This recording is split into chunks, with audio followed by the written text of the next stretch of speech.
Welcome to the Betty Rocker Show, the place to be to nourish your mind, love your body, and rock your life.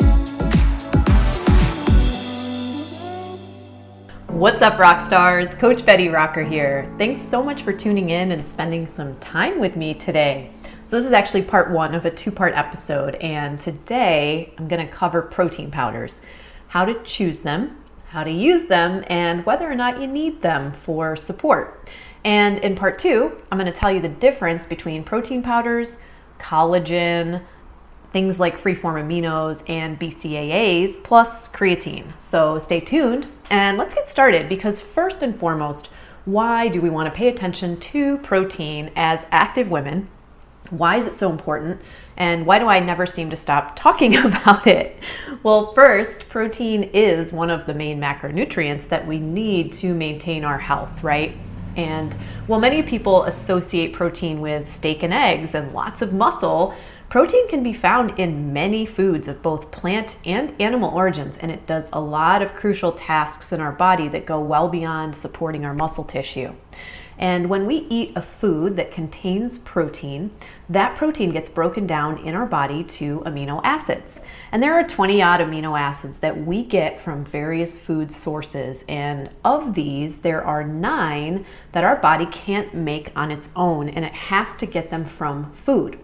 Those are the 9 that are known as the essential amino acids. And don't worry, you don't have to memorize them, but it's cool to know what they actually are. So we've got leucine, isoleucine, and valine, and those are the branch chain amino acids, which you may hear about most commonly.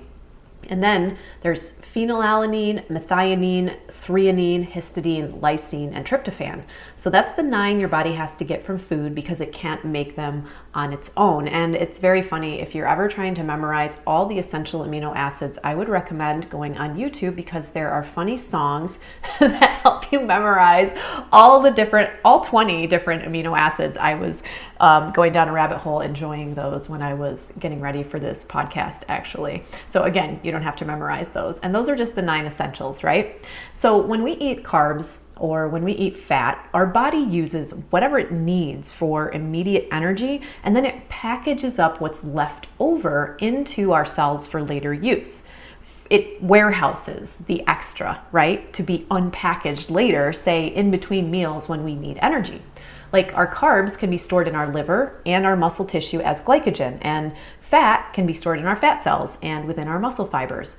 But our protein and the amino acids it breaks into mostly gets stored right in our muscle tissue, along with being used for many other important jobs that the body has for them. Now, I mentioned that they're stored in the muscle tissue because many of us are working on a body composition goal where we're looking to get, toned or look leaner or more shredded or actually build muscle. And to accomplish that, we need to strengthen and preserve our muscle tissue, which not only supports and protects us, it gives us a metabolic advantage, because the more muscle we have, the more effectively we burn body fat. So when your body needs energy in between meals, it's going to unpackage those stored carbs from its warehouse in your liver or stored fats from the fat cells. But when your body needs amino acids and it doesn't have any circulating in your system because, say, you haven't eaten much protein in your last meal, it's going to break down your muscle tissue to access the amino acids it needs. And that process of, muscle breakdown is a natural one. Our body's always in a state of turnover to some extent, rebuilding our muscle and breaking it down.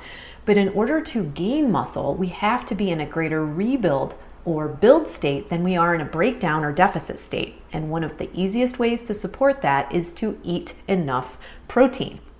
Because like I was saying before, muscle isn't the only thing we need those amino acids for. We need protein to support things like a healthy immune system. Nobody likes to get sick, right? And the amino acids actually activate these guardian cells in your body called natural killer cells, or NK for short. And these guys go to bat for us nonstop, limiting the spread of things like microbial infections and identifying and eliminating harmful bacteria. They also help to regulate your response to oxidative stress, which is when we've got too many free radicals running rampant in our system and not enough antioxidant support to eradicate them. And oxidative stress is really damaging to our cells and body tissues, so we totally want to support the body in fighting it for us. And there's a lot that those NK cells do for us to support our immune system, and they need amino acids from protein to do their jobs. And we also need protein to form the building blocks for some of our hormones that have important signaling roles in the body, like insulin, for instance, or human growth hormone. We need amino acids to construct things like enzymes, which help speed up chemical reactions in our body, like digestion, the breathing we do automatically all day, things like nerve function, the things that are on such total autopilot, we don't even have to think about them, but without them, we couldn't survive, right? Plus, we need aminos for our brain to function. We need them to form the neurotransmitters that carry information between our brain cells, which helps to support things like our memory and mental alertness. And let's not forget our mood. Without enough protein, the brain can't produce key neurotransmitters like serotonin and dopamine, which are really essential for mental clarity and happiness. And they also help to regulate things like pain and anxiety, and also initiate sleep. And I always thought that these things were really significant for us as women. There's a lot of studies that show that incidences of depression and anxiety are higher in women than in men. And it's also reported that we eat less protein than men overall. Could we improve not only our mood and help reduce our stress response, along with improving our body composition and our immune system, by simply upping our protein intake a bit more? I tend to think that's a big yes. Plus, protein's way more satiating or satisfying than fat or carbs, which means we feel more full when we include it in our meals. And that's significant because one of the causes of weight gain and fat storage that we start to really see in our bodies comes from things like mindless snacking and from sugar cravings, which can be significantly reduced by just starting to balance our meals a little better and include more protein. But, do you need a supplement to meet your protein needs? Generally speaking, no, because for the most part, you can meet your protein needs with your meals, assuming 3 meals a day is your consistent norm, and you're including a solid source of protein on your plate that accounts for, say, 25 to 35% of your total meal intake. But it's important to know that our protein needs may be a little higher than what they thought they were, especially in light of what we just went over, right? Since there's a lot of jobs that your body needs amino acids for, from keeping your immune system strong to supporting your muscle tissue. And if you're highly active or you're working on a body composition goal, you're trying to build muscle, you're going to need a little bit more. And of course, those 9 essential aminos can be found in both plant and animal sources of protein. Animal-based protein is going to contain all 9, so you're covered there. With plants, most plants actually do contain all the essential aminos, but typically they contain different ratios of them, right? So they're going to contain really, really small amounts of some of those essentials, not enough to really meet your needs, and then larger amounts of others. So all you want to do there is just combine different plant sources to cover your bases, like beans and grains, or combining nuts and seeds and legumes. And some plant foods do contain all 9 in abundance. For instance, soy or quinoa or buckwheat, those are right up there.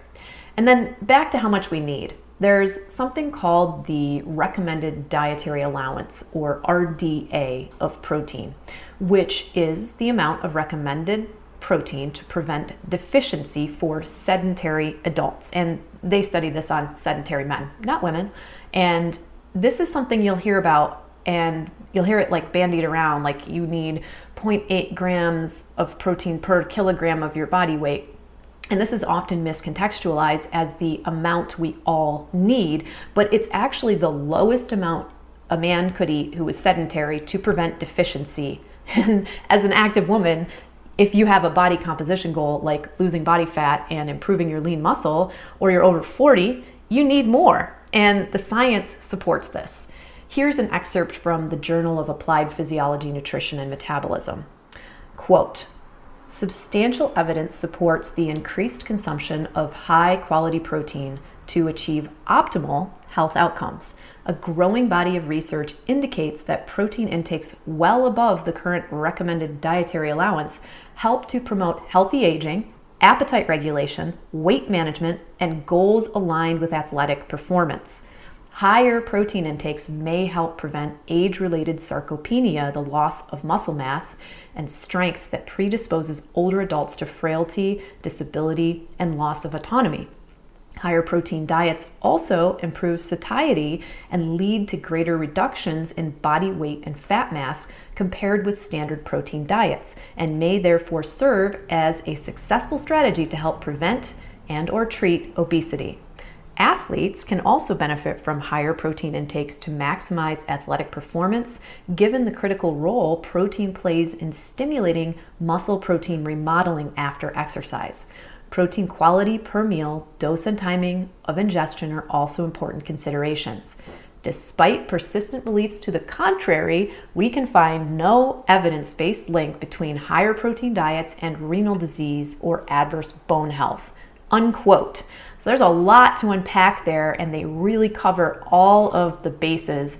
And one of the things that I think is really significant that they're talking about is healthy aging and preventing sarcopenia or muscle loss. Because I alluded to this before, like if you're over 40, because as we age, we just don't absorb the amino acids from protein as readily as we used to, meaning we need a little bit more protein to do the same amount of jobs and work for us than we used to. But most people don't know this. So if you are already eating a low amount of protein and then you're getting into your 40s and still eating low amounts, it hits you harder. You lose more muscle more easily.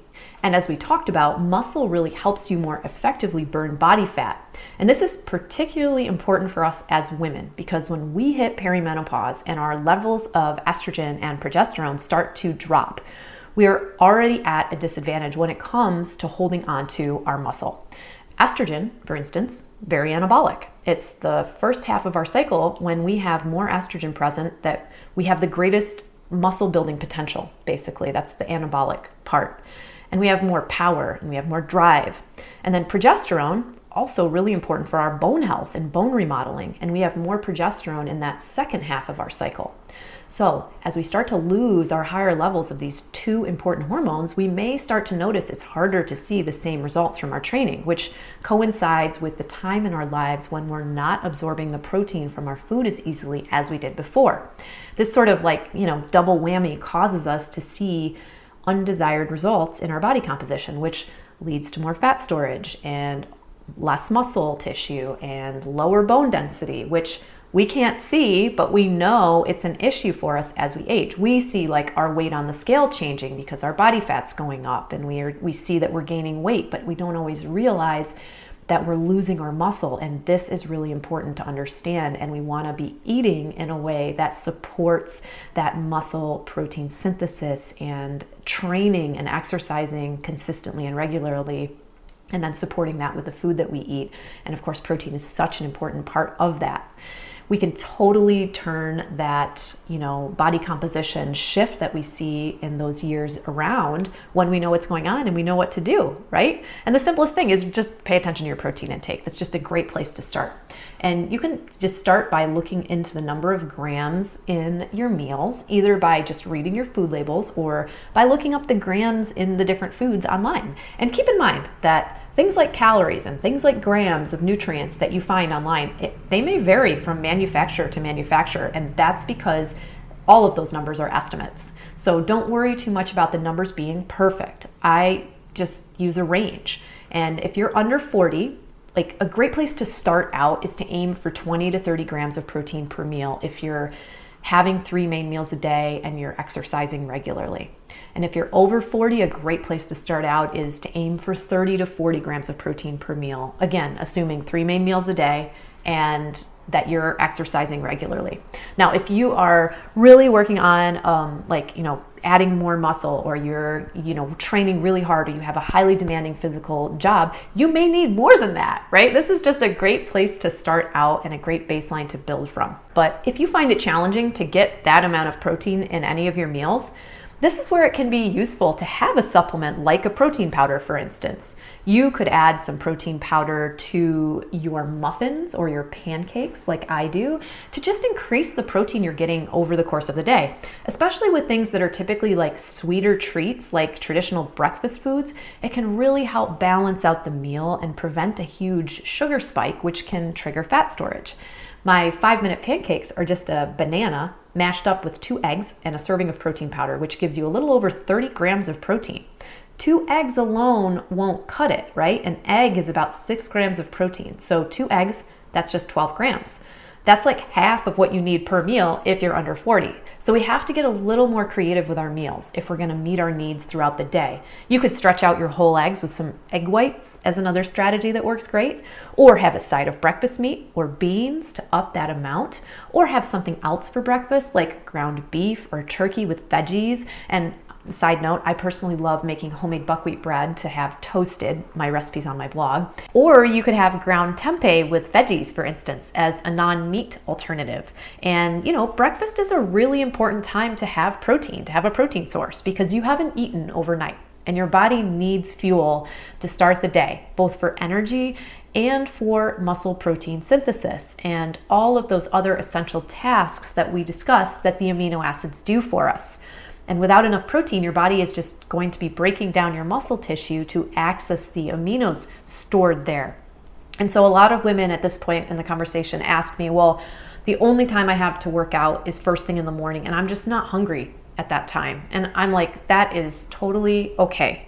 But what I would suggest you do is eat your breakfast after you work out. Don't rush off to work on a cup of coffee after doing a tough workout, because of what we've been talking about with that muscle protein synthesis and muscle protein breakdown. That turnover, you're going to get into more of a deficit and lose your muscle tissue that you're trying so hard to build with your workout, right? And your body also is going to be depleted of the amino acids that it needs if you're going too long without them, especially after you've done a workout. Remember, a workout breaks down our muscle tissue. And if our body is also going to be breaking down muscle tissue to get access to stored aminos in the muscle tissue when we haven't fed ourselves, you're giving yourself this double hit of muscle breakdown without rebuilding, without the fuel, without the aminos that it needs to do that process. So if you were going to have maybe something with your workout on that empty stomach, you might opt for something like my essential aminos formula, like my Rock and Restore. If it was like first thing in the morning and you needed something to have because you weren't hungry, right? And we'll talk more about that in the next episode, where I'll explain the difference between, protein powder, aminos, BCAAs, all of those other supplements. But that would be an option. So I just don't want you to worry that I'm saying you have to eat first thing in the morning. That doesn't work that way for everybody. It's okay. I'll use protein powder as a really convenient way to just boost my overall daily protein intake, especially on days I'm working out. Though you could have it every day, really. I don't tend to replace a meal with a protein smoothie, though in a pinch, when I'm really busy, that has totally helped me out. And I'll also have a protein shake after a workout if, say, I'm not going to eat my next meal right away. Or if it's been a while since my last meal and I'm going to work out, I might have a protein smoothie a little while before my workout, so I'm not going into it hungry. And since the things I put in a smoothie, like fruit and protein powder, they're usually pretty fast to digest, so it's not as heavy as a full meal, so I can have it a little closer to my workout and not feel like overly full.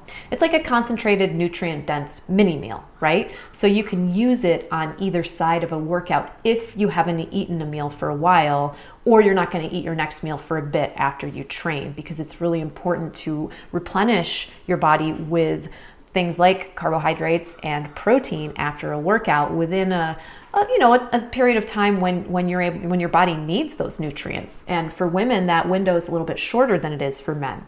So when it comes to protein powders, there is so much out there, right? I mean, it's overwhelming. And I remember back like ages ago trying so many different kinds and having to figure out what the difference was in all of them. And also like the ones that I tended to like that were like, super clean and maybe organic and didn't have a lot of extra ingredients or a lot of sugar in them, they didn't taste very good. They were not the greatest tasting. So I was being asked by people all over the place to create my own protein powders because, I was really interested in how these things were being made and what was being put into them. And really, a good protein powder should be just like something you would put on your plate and have in a meal, only in a very condensed and concentrated form, right? It's convenient. It shouldn't have stuff in it you wouldn't want to put on your plate that you could see. So when it comes to choosing your protein powder, if you choose to use one, I suggest reading the nutrition label and the ingredients list as your first step. I mean, I'm sure you already do that, because when it comes to your protein powder, it's really more about the ingredients and their source than it is about anything else. Is the source of the protein one that's readily absorbed by your body? Is it a complete protein, which means are all the essential amino acids present? There's this handy reference tool called the PDCAAs, which is the Protein Digestibility Corrected Amino Acid Score, that measures the nutritional quality of a protein. Not only how much protein, but also how well our body can use and absorb it. And here's like a little bit of a list of the order of absorbability from best to least absorbable. And they're all great. They're just, some are a little bit more absorbable than others. And so at the top is egg. No surprise, right? It's one of the most, bioavailable protein sources that exists. Then milk, whey, casein, beef, soy, pea, chickpea, kidney bean, oat, black bean, lentil, and wheat being down at the bottom. So the animal-based protein is the most absorbable and plants are lower. But if you were to look at that chart, all of the animal-based proteins score like a 1 on the scale, which is the highest. And then soy and pea protein are very strong in the plant-based categories, right at 0.8. So they're really right up there. So the next thing you want to do is see how many grams of protein the product has. Usually, they're typically somewhere in the 20 gram range. That's pretty normal. And hot tip, if you wanted to make your smoothie have 30 grams of protein, you could just add a serving and a half of your protein powder. Now, the other thing I look at when choosing a protein powder is the sugar content and the source. I generally opt for a protein that's been sweetened with a natural plant source like monk fruit or stevia, though I'm also just fine with small amounts of things like coconut sugar or regular cane sugar, just as long as it's not an excessive amount and I'm, just considering that as part of my overall daily intake of sugar, which I'm mindful of keeping pretty low for good health. You want to just read the label and be sure you know how much sugar is included in an actual serving.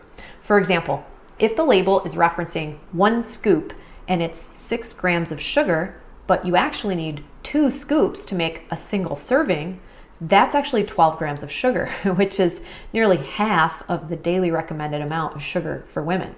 So I was thinking about all this stuff when I was designing my own protein powder. I learned so much about different kinds of sweeteners. And ultimately I went with monk fruit for most of my products, as I just like the way it tastes, and also that it's a very low sugar alternative that adds a lovely sweetness to our organic product line. It's also known as lohan or Buddha fruit, the monk fruit. It's a small round fruit and it contains these natural sugars, but actually it derives its sweetness from these unique antioxidants called magrosides, which are the part that we separate out and use to add sweetness to our whole Betty protein powders like Berry Green Protein or I Love Chocolate and I Love Vanilla Protein. And it contains 0 calories and it is far sweeter than regular sugar, which means we only need a small amount to give every serving like the perfect balance. And I personally avoid things like sucralose, which is also known as Splenda. And I don't tend to choose the manufactured low-calorie sweeteners like dextrose, maltodextrin, and sugar alcohols in my protein powder choices, but it's fine if you do.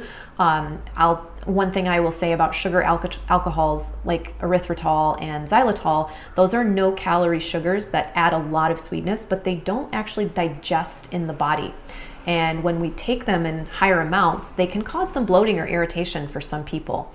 Many people are going to be just fine and notice no effects at all. I just want to remind you to always, listen to your body and notice the source of your sugar in your foods. Erythritol also is made from cornstarch, which may be GMO or genetically modified cornstarch. And if you're okay with sugar alcohols, I just give priority to the organic products whenever possible. So then I just look to see what the other ingredients are in the product. I want to see how they're flavoring their products and what other ingredients are in there. Like when I was making my own protein powders, I learned about natural flavor. There's this total spectrum of what you can do with that. For instance, we use a natural distillation process to extract our flavors from organic plants in our protein powders. Other manufacturing methods use chemical processing or synthetic flavoring methods, and there are other ingredients that you can see in a protein powder. These ingredients aren't necessarily bad, it's just helpful to know what they are. So if you see them on your label and you're not sure what they are, just look them up. I know it might not be like, the most mainstream thing to do, but I didn't add filler type products to my organic protein powders because I just wanted to keep them really clean and simple and focus on the protein.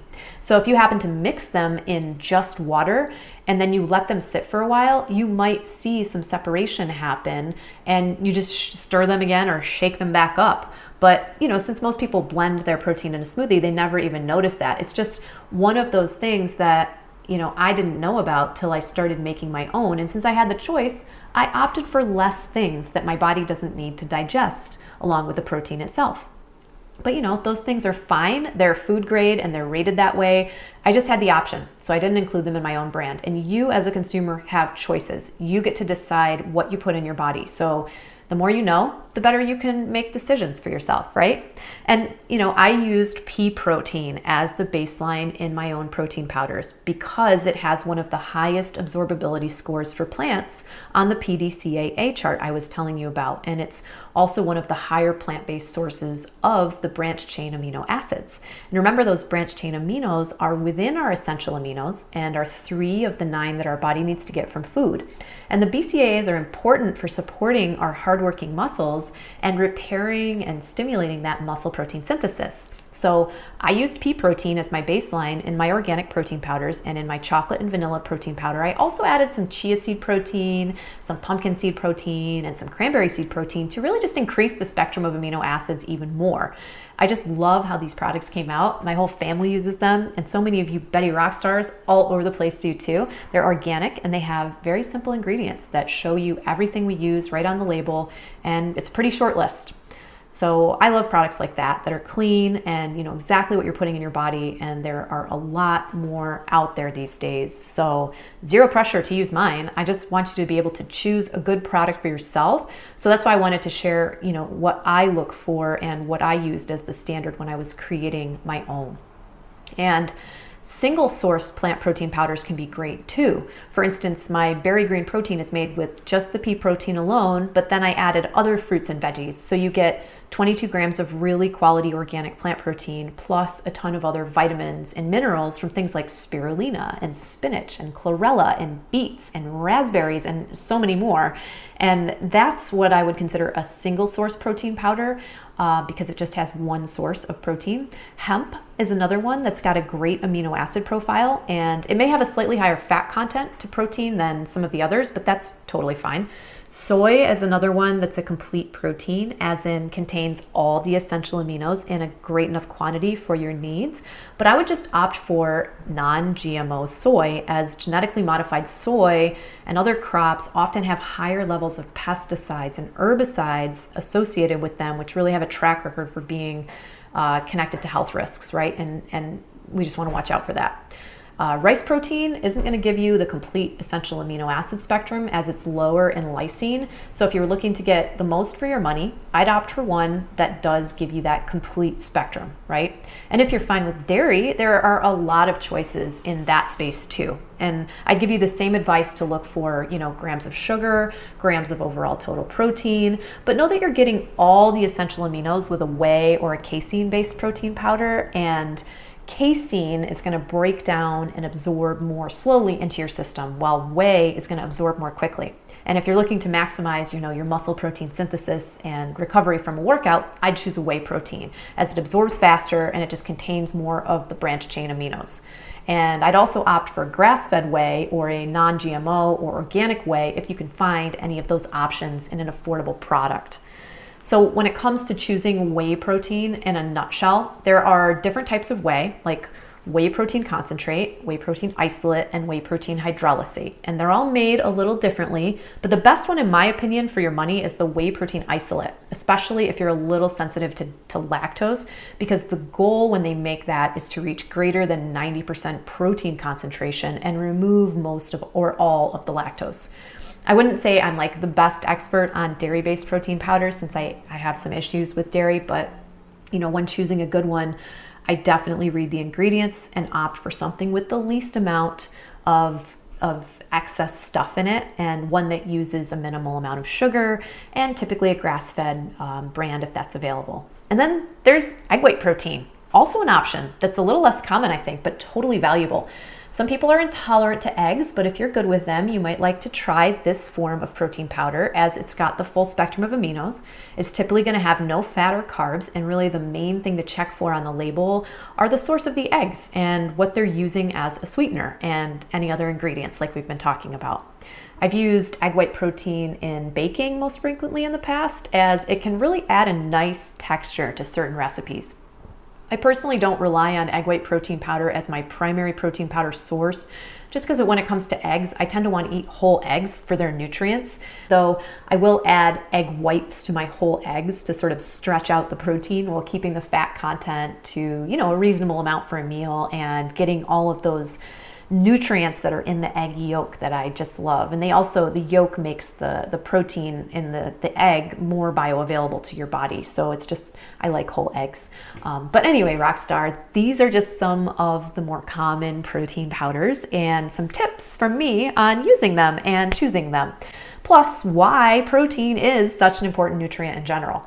And you can find links to my suggestions for all these different options, the things that I talked about, on the show notes page over on thebettyrocker.com. Plus lots more goodies like my delicious protein powders, lots of great recipes, my best-selling meal plans and workout plans, and so much more. Now, in our next conversation, I'm going to explain what is different about an amino acid formula like a BCAA or an essential amino acid formula like my Rock and Restore, for example. What's different about that than a protein powder, and then when to use it, and also when to use things like collagen, and why I don't count my collagen peptides towards my total daily protein intake. And I'll also talk about creatine and how beneficial it is for women, with some great newer studies that support women in postmenopause as well. So I hope you will stay tuned, and thank you again so much for joining me today. I'll be back. Till then, I'm Betty Rocker, and you are so awesome, blossom, and amazing. Bye for now. This podcast is for information purposes only. Statements and views expressed on this podcast are not medical advice. This podcast, including Brie Singer, Betty Rocker Inc., and the producers, disclaim responsibility for any possible adverse effects from the use of information contained herein. Opinions of guests are their own, and this podcast does not endorse or accept responsibility for statements made by guests. This podcast does not make any representations or warranties about guest qualifications or credibility. Individuals on this podcast may have a direct or indirect financial interest in products or services referred to herein. Before starting a new exercise, fitness or health protocol, or if you think you have a medical problem, always consult a licensed physician.